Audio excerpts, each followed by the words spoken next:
ఆల్మట్టికి సంబంధించి అప్పుడు ఈయన జాతీయ స్థాయిలో చక్కగా చెప్తున్నా అన్నారు దేవేగౌడ ప్రధాని. అప్పుడు ఆల్మట్టిది అప్పుడు పెంచారు. కేవలం 17 టీఎంసీ కెపాసిటీ ఉన్న బ్యారేజ్ అది ఆల్మట్టి. అది ఒకేసారి 129 టీఎంసీకి పెంచేట్టు 506 మీటర్ల నుంచి 519 మీటర్లకు దాని ఎత్తును పెంచుతూ అప్పుడు కన్స్ట్రక్షన్ మొదలుపెట్టారు ఆల్మట్టి. ఆ రోజు నోరెప్పలేదు, ఎక్కడా అడ్డం పడలేదు. మళ్ళీ రెండోసారి హిస్టారికల్గా ఈసారి మళ్ళీ 519 నుంచి 524 ప్లస్కు పెంచుతున్నారు. 519.6 మీటర్ల నుంచి 524.24 మీటర్లకేమో ఆల్మట్టి హైట్ పెంచుతున్నారు. ఈసారి నోరు మెదపట్లేదు, క్వశ్చన్ చేయట్లేదు. చంద్రబాబు నాయుడు గారు రాష్ట్ర ప్రయోజనాలను పూర్తిగా తాకట్టు పెడుతున్నారు, నిర్లక్ష్యం చేస్తున్నారు. ఇక్కడ పోరాటం చేయాల్సిన అవసరం లేదు, కనీసం క్వశ్చన్ చేయడం అన్నా. అండ్ ఇప్పుడు కూడా ఆయన సెంటర్లో చక్రం తిప్పుతున్నారు. చంద్రబాబు నాయుడు గారి మీద, తెలుగుదేశం పార్టీ మీద ఎన్డీఏ డిపెండ్ అయింది. ఇది సిచ్యువేషన్. అయినా సరే నోరెత్తట్లేదు. ఒక పక్క తెలంగాణ దీనికి సంబంధించినంత వరకు మన హక్కులు పాడు, వాళ్ళ హక్కులు కారించాలనట్లేదు.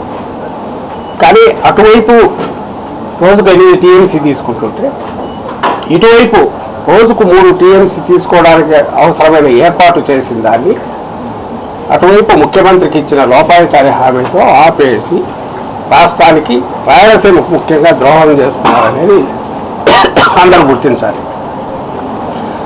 అలాగే రాష్ట్రం మొత్తానికి కర్ణాటక అదైతే మొత్తం రాష్ట్రాన్ని ఎఫెక్ట్ అవుతుంది. తెలంగాణ కూడా దెబ్బే, ఆల్మట్టి హైట్ పెంచుతుంది. దాని మీద ఇంతవరకు ప్రొటెస్ట్ కూడా ఎక్కడా చేయట్లేదు. దాని మీద కూడా రాష్ట్ర వ్యాప్తంగా, ఎందుకంటే కృష్ణా వచ్చే వాటర్ కంప్లీట్ ఆగిపోతుంది.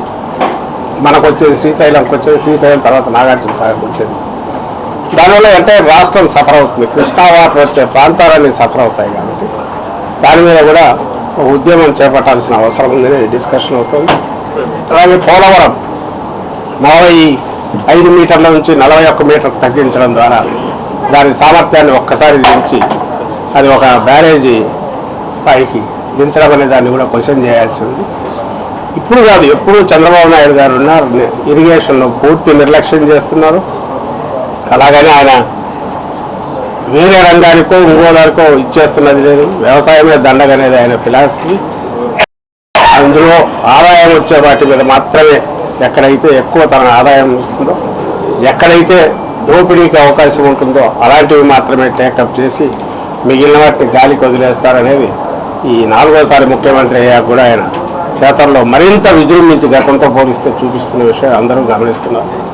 అండ్ అయితే అలాంటి దాన్ని సాగనీయకుండా వైఎస్ఆర్ కాంగ్రెస్ పార్టీ ఈ విషయమే కలిసి వచ్చే అదర్ పార్టీస్ అలాగే పౌర సంఘాలను కలుపుకొని ఒక ఉద్యమం బిల్డ్ చేసి చంద్రబాబు నాయుడు గారి మీద, ఆయన ప్రభుత్వం మీద ఒత్తిడి చేసి ముక్కుతాడు వేసి ఒక అంకుశంలాగా పనిచేసి ఈ రాయలసీమ లిఫ్ట్ పూర్తి చేయించడము, అలాగే మన ఇంట్రెస్ట్ దెబ్బతినకుండా పక్క స్టేట్తో మీద ఒత్తిడి తీసుకొచ్చే కార్యక్రమం చేపట్టేలాగా ఆయన మీద ప్రెజర్ తీసుకురావడం, పోలవరం సంబంధించి ఒక క్లారిఫికేషన్ ఇవ్వాల్సిందిగా దాని మీద కూడా ఒత్తిడి తీసుకురావడం, ఇవన్నీ భవిష్యత్తులో టేకప్ చేస్తామని చెప్తున్నాం.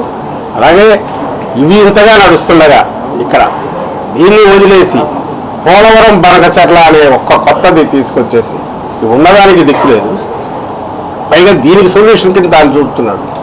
ఆల్రెడీ పూర్తిగా ప్రాజెక్టు, నీళ్ళు అందుబాటులో ఉన్నాయి, ఎవరిథింగ్ ఇది ఉన్నదాన్ని దీన్ని కంప్లీట్ చేయడం ఆలోచించకుండా ఏదైతే భ్రమలో బట్టి ఒక పెద్ద సైజు ఇప్పుడు రాజధాని పేరుతో అక్కడైతే ఏం చేస్తున్నారో సేమ్ ఇక్కడ కూడా అంతే.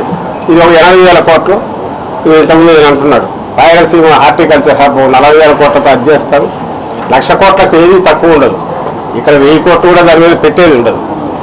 ఒకవేళ పెట్టిన దాంట్లో వెనక్కి ఎట్లా తీసుకోవాలనేది ఆలోచించే ఈ మనస్తత్వం ఉన్న చంద్రబాబు నాయుడు గారు పెద్దది పోలవరం బనకచర్ల వినగా గ్రాండ్గా ఉంటుంది.